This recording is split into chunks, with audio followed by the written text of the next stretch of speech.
sleep.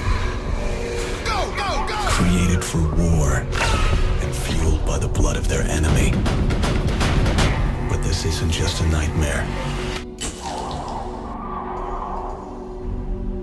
It's who I've become.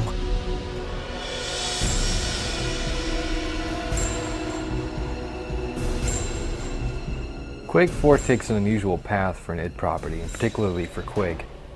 While previous installments were multiplayer powerhouses to the point where Quake 3's single-player experience didn't even really exist, Quake 4 goes full bore with a long, objective-based campaign featuring lots of set pieces, great voice acting, and some formidable enemies standing in your way. Unfortunately, standing is the key word here, as enemy intelligence typically consists of standing and shooting at you, with little regard for self-preservation. They might do a rolling dive towards you or hop to the left or the right, but you won't encounter anything challenging until pretty late in the game. There's a good variety of enemies and some genuinely hairy firefights, but it's a bit too much of a shooting gallery for those of us who've played a few shooters. The game does look great though, better than Doom 3 in my opinion, thanks in part to a wider color palette, more open environments, and a few huge character models. Speaking of character models, they don't really have that classic action figure look that some of them had in Doom 3. Textures were blurry from time to time, and the sky texture looked kind of ugly, but it's otherwise a fine-looking game. It's also not quite as dark as Doom 3, and when you do find yourself stuck in the shadows, both your sidearm and your assault rifle have flashlights to guide your way. The game also seems to have some performance optimizations, and it runs quite well for GeForce 6800. And as far as weapons, the game will also grant you weapon upgrades from time to time. Sometimes it will be an expanded magazine, and other times it will be a targeting mechanism. And I found pretty much all of them useful, particularly a few adjustments made to the shotgun, which was by far the most effective weapon in my opinion, next to maybe the rocket launcher. The assault rifle felt relatively weak, but you can zoom in and fire accurately in semi-automatic mode. I do have to say though that the distribution of ammunition and armor was pretty liberal, and not just in terms of amount, but in terms of spread. Not only can you get certain fellow Marines to heal your armor and the health back up to full, quickly, at no cost, but you'd be stumbling across caches all the time, all the way to the heart of the enemy stronghold.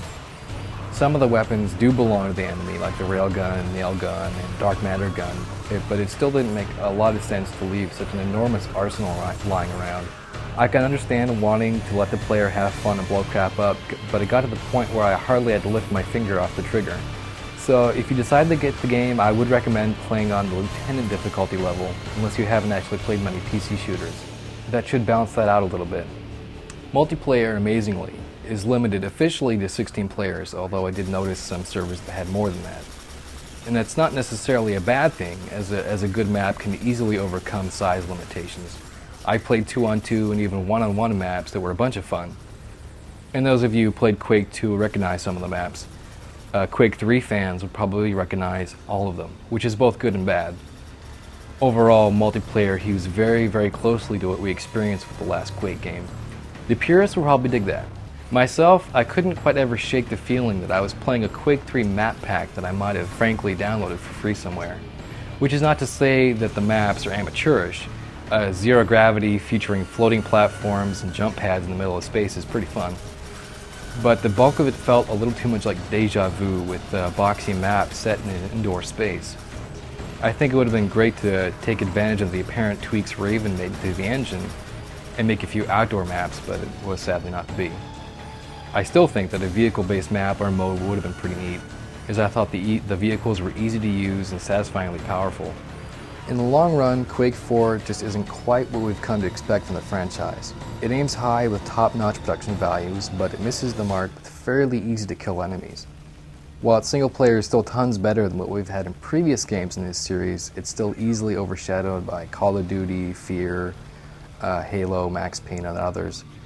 I should also mention that it's peppered with profanity, which makes sense in the context of a brutal war, but that and the chunky violence is something you want to keep in mind when shopping for little Timmy this Christmas. It's definitely an M-rated game. And while multiplayer can be frantic and fun, I do feel like I've been there before years ago. Each Quake game up till now has upped the ante in this area, but it looked like they settled for if it ain't broke, don't fix it approach this time. In a shooter market as competitive as this one, treading water might be the riskiest thing you can do. So if you're a fan of Quake, and a lot of people are, you'll probably get some mileage out of this one. If you're looking for something a little more adventurous though, you might want to look elsewhere.